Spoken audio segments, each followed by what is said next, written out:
ele vai nos contar uma história em que houve um dia chamado dia de Pentecoste, aonde algo extraordinário aconteceu na vida do povo.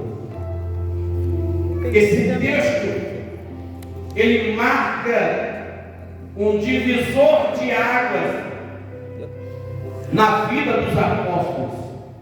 Irmãos, você que é um leitor da Bíblia, você que ama ler a Bíblia, você vai entender que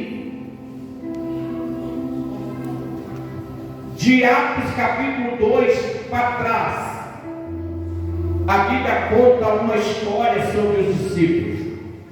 E de Atos capítulo 2 para frente, a Bíblia conta outra história dos discípulos. É por isso que eu gosto de dizer que esse texto, ele é um divisor de águas na história da igreja. Porque aqui a Bíblia vai dizer qual é a causa de os discípulos terem tanta coragem, de os discípulos terem tanta ousadia para falar do poder de Deus, para falar do amor de Deus, como eles tiveram a partir desse texto. Porque antes desse texto você vai ver a história de uns discípulos duvidosos, medrosos, covardes. Todo o tempo em que os discípulos andaram com Jesus, você que já leu a Bíblia sabe que os discípulos, eles não conseguiam acreditar muito em Jesus, eles não conseguiam crer tanto em Jesus. Desde que Jesus chamou os discípulos, desde que Jesus colocou os discípulos para andar com ele, você vai ver em toda a história dos evangelhos, os discípulos duvidando. Lembra quando Jesus mandou os discípulos entrar no barco e Jesus ficou orando e o barco foi indo para o meio do mar e veio um vendaval e os discípulos ficaram morrendo de medo, e de madrugada Jesus foi ter com eles andando sobre as águas. Os discípulos não reconheceram Jesus. Eles não reconheceram. Uns falaram fantasma. Eles não reconheceram seu próprio mestre. Diziam, não é ele, é um fantasma. Outras vezes, os discípulos também duvidaram. Quando Jesus foi preso, os discípulos fugiram. E Pedro, que ficou um pouco distante, acabou negando. Então toda a história dos discípulos que antecede o Pentecoste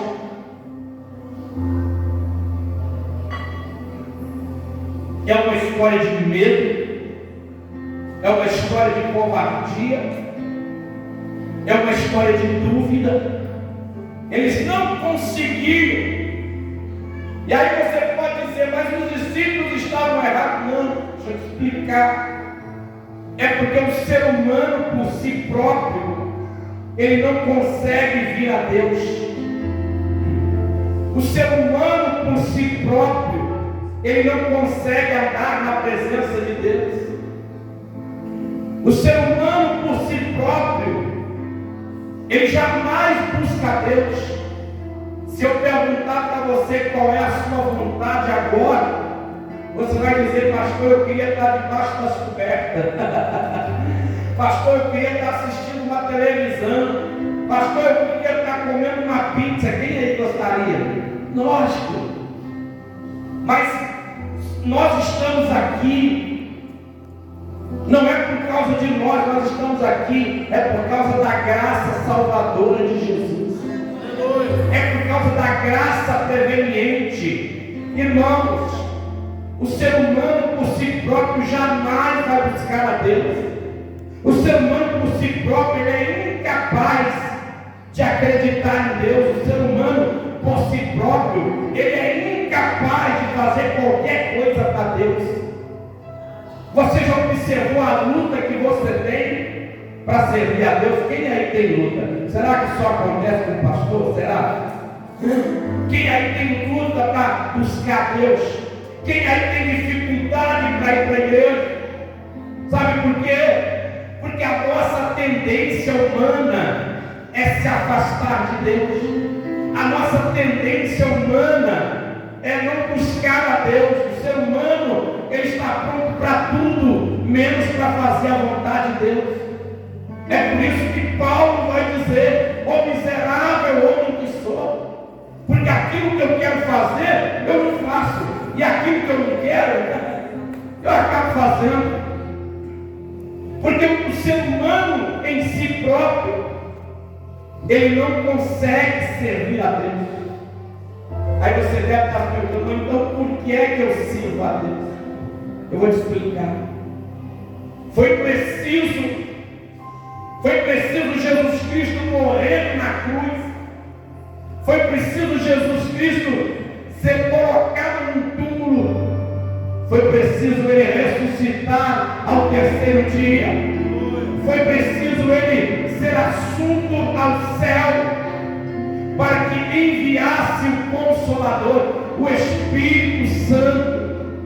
E eu quero dizer para você: o Espírito Santo é a causa da igreja existir. O Espírito Santo é a causa de eu e você estar aqui nessa noite fria, cantando louvores a Deus, servindo a Deus. O Espírito Santo, ele é a causa da igreja glorificar o nome do Senhor. Sem o Espírito Santo, ninguém se move. Existe uma demanda muito grande, porque muitas pessoas falam em línguas estranhas, outras pessoas não falam em línguas estranhas, e há uma discussão, porque quem fala em línguas estranhas pensa que está muito cheio, e quem não fala pensa que não tem o Espírito Santo. Deixa eu te falar, há muito engano nisso. Deixa eu te dizer uma coisa: o falar em línguas não é a evidência. O falar em línguas é uma das evidências. Tem muita gente que fala em línguas e não é tão cheio do Espírito. Tem gente que não fala em língua e é cheio da presença, é cheio do Espírito.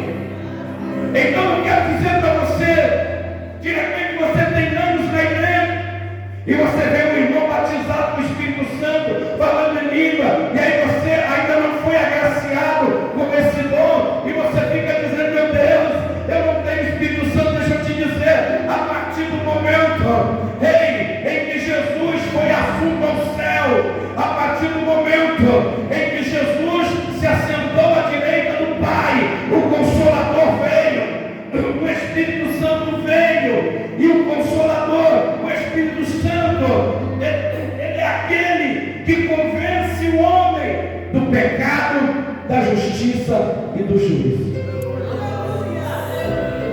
Só tem um que é capaz de fazer eu dizer para mim que eu estou errado: é o Espírito Santo. Só tem um que é capaz de dizer para você: ó, não foi muito legal não, tratou mal a esposa hoje. É o Espírito Santo. Só tem um para dizer para você: ó, você tem que ir para a igreja. É o Espírito Santo. Deixa eu te dizer uma coisa: a partir do momento que o Consolador veio à terra, ele trabalha convencendo as pessoas do pecado, convencendo as pessoas do juízo e da justiça.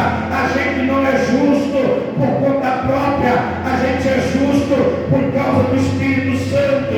A gente não é crente por conta própria, a gente é crente por causa do Espírito Santo.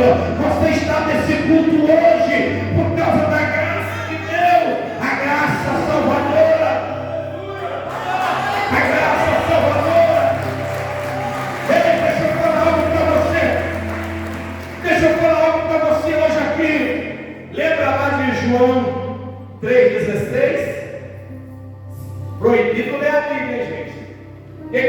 lá, gente?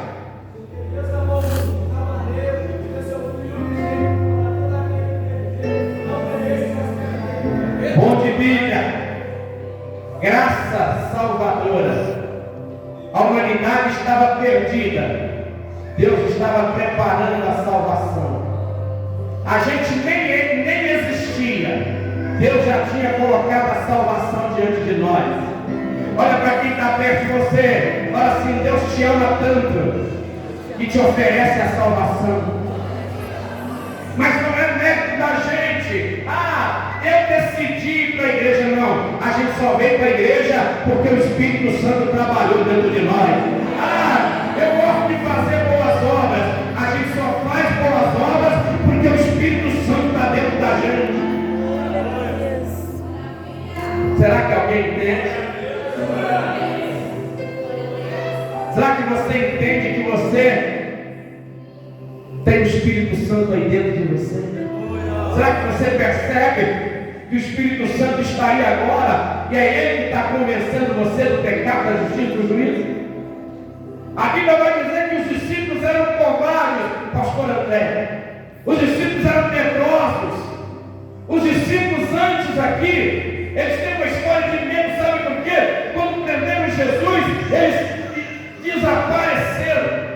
Como diz lá na roça onde eu fui criado, perna para quem tem.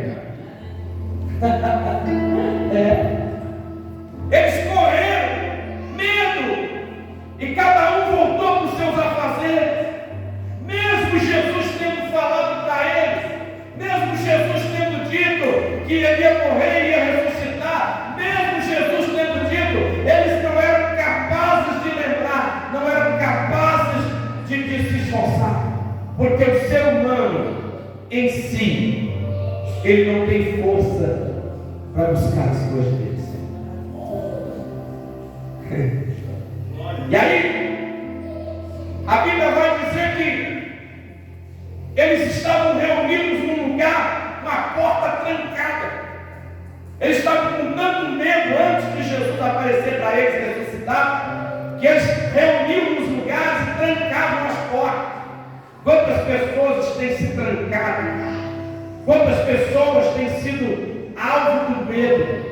Quantas pessoas têm sido movidas pelo medo? Eu quero te apresentar hoje o poder do Espírito Santo de Deus para fazer você ser um homem de coragem, para fazer você ser uma mulher de coragem. E a Bíblia vai dizer que para os discípulos começarem a fazer a obra, eles precisaram se reunir no cenáculo. E muitos foram embora, mas ficou 120. E a Bíblia vai dizer que eles estavam reunidos, aguardando a promessa. E de repente veio do céu. Veio de onde, gente? Veio de onde, gente? Veio do céu o som de um vento veemente, impetuoso, e encheu toda a casa. Ei, deixa eu te falar uma coisa. Tem um relato aqui que eu gosto. E foram vistas sobre eles línguas repartidas como de fogo, e pousaram sobre eles. Irmãos, o Espírito Santo veio sobre eles, encheu a vida deles.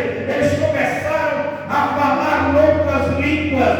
Agora, irmãos, a Bíblia vai dizer que a partir daquele momento eles foram encorajados. A partir daquele momento, aqueles discípulos que morriam de medo, agora eles estão prontos para morrer pelo seu mestre. Agora eles estão prontos para enfrentar qualquer coisa pela causa de Cristo, porque eles foram revestidos pelo Espírito Santo. Agora, irmão, Pedro que negou Jesus 3 vezes, agora ele sai da varanda e ele vai pregar para milhares de pessoas. Pedro que estava com medo, que disseram para ele: você é um deles. Ele disse: não conheço, estava com medo. Agora com o Espírito Santo nele, ele agora sai na frente e ele vai dizer: varões, povo, me ouçam agora. E ele vai começar a pregar Jesus Cristo, ele vai começar a anunciar Jesus Cristo, porque ele estava cheio do Espírito Santo, ele estava cheio de coragem. Os outros discípulos agora saem e começam a abrir igreja, começam a pregar o Evangelho. Estevão agora eles arrastam ele em praça pública e eles vão apedrejar Estevão, mas enquanto eles jogam pedra em Estevão está tão cheio do Espírito Santo, ele está tão cheio da glória, que ele diz assim: vocês estão me jogando pedra e eu estou vendo a glória de Deus, vocês estão me jogando pedra e eu vejo a glória de Deus, vocês me lançam pedra, eu vejo a glória de Deus, vocês querem me matar, mas eu vejo a glória de Deus. Os homens, irmãos, depois do Pentecoste, a sombra de Pedro curava. Irmãos, você já imaginou? Pedro entrava nos lugares, a sombra dele batia nas pessoas e as pessoas eram curadas pelo poder do nome do Senhor. Paulo era um perseguidor, agora ele se converte e ele agora, por onde ele passa, ele vai preso. Irmão, deixa eu te falar, depois do Pentecoste, nem cadeia segurava os homens de Deus, nem algema segurava os homens de Deus, porque eles eram movidos pelo fogo do Espírito Santo, movidos pela glória. Se você quer, meu irmão, se você quer viver uma vida destemida, se você quer viver uma vida de coragem, eu quero te dar um conselho: se encha do Espírito Santo. Se você quer ser um homem feliz, um homem abençoado, se encha do Espírito Santo. Se você quer ser justo, honesto, se encha do Espírito Santo. Sabe por quê? Porque o Espírito Santo é quem encoraja as pessoas. É o Espírito Santo. É o Espírito Santo. O Espírito Santo, ele vai te encher à medida que você orar, à medida que você buscar, à medida que você se render. Ei, deixa eu te falar uma coisa: o Espírito Santo já está aí dentro de você. É preciso você buscar mais dele. É preciso você aumentar o teu nível de intimidade com Deus, aumentar o teu nível de intimidade no Espírito Santo, porque é ele que te encoraja, é ele que te dá coragem. Deixa eu te falar algo. Sabe por quê, irmão? Que a igreja de Cristo não morre. Todos os dias a igreja é atacada. Todos os dias tem gente falando mal da igreja.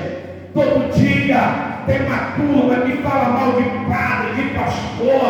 Todo dia existe uma equipe treinada por Satanás para falar mal de igreja, para falar mal de líderes. Todos os dias tem alguém detonando a igreja católica, detonando a igreja evangélica. Todo dia tem gente detonando o padre, o pastor, o bispo. Mas eu quero dizer uma coisa: a igreja segue crescendo, a igreja segue crescendo, a igreja prevalece. Sabe por quê?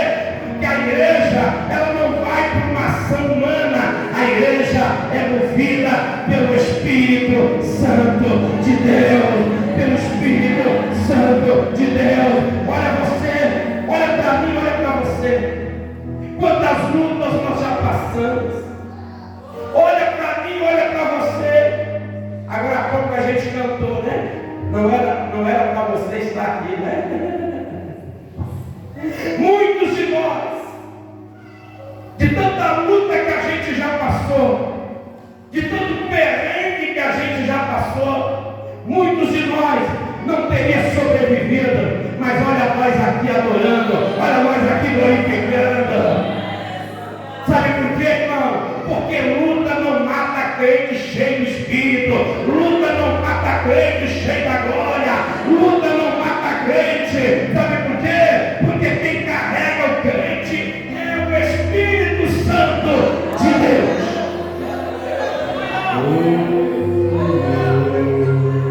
É o Espírito Santo de Deus, aleluia. E ele está aqui, aleluia.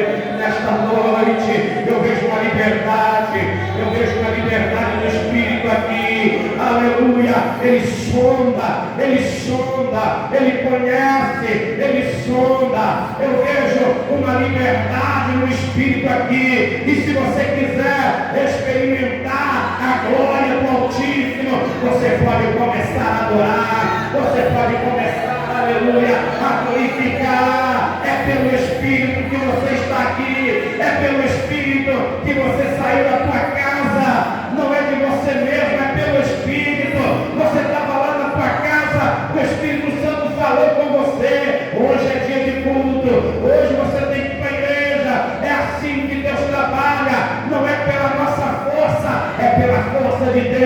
O Espírito Santo, aleluia, te trouxe aqui. Quando você estava atravessando luta, o Espírito Santo fala com você. Continua, persevera. Quando você estava passando dificuldade, o Espírito Santo falou com você. Continua. Quantas das vezes o Espírito Santo te carregou no colo? Nem andar você conseguia, nem falar. Você tocava o joelho para orar, mas você só chorava, só saía lágrima, porque as coisas estavam difíceis, e você dizia: eu não sei como eu vou fazer. O Espírito Santo trabalhava, as lágrimas iam caindo ao chão, o renovo de Deus ia acontecendo na sua vida. Ei, aleluia!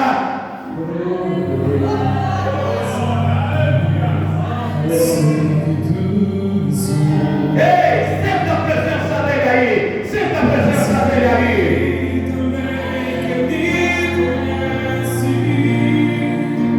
Se assenta.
Conseguiu te colocar aqui hoje.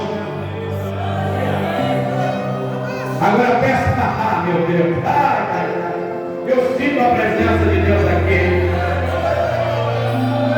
Ei, o Espírito Santo é lindo. Eu sinto a presença dele nesse lugar. Sabe, irmãos? Ele fala no chão.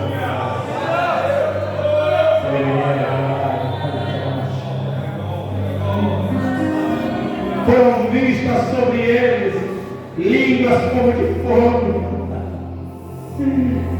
e eles foram cheios do Espírito Santo.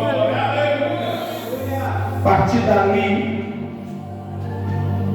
Paulo, que nem estava lá no dia do Pentecostes, chegou depois. Ele vai declarar: para o viver é Cristo e o morrer é lucro. Paulo vai declarar: eu que considero inútil tudo que eu aprendi por causa de Cristo. Pedro foi tão cheio do Espírito que eles juntaram para crucificá-lo, e ele disse: não, eu não mereço ser crucificado como meu Jesus. Crucificaram ele de cabeça para baixo. Quem sabe que ele morreu dessa forma? Porque ele disse assim: eu não sou digno de morrer como meu mestre, cheio do Espírito, cheio da presença. Se você quer ter uma vida vitoriosa, se encha da presença. Come a tua cabeça onde você está. Come a tua cabeça. Eu quero orar por você. Quero que os obreiros se preparem para celebrar a ceia. Mas eu quero orar por você. O Espírito Santo já te colocou aqui dentro.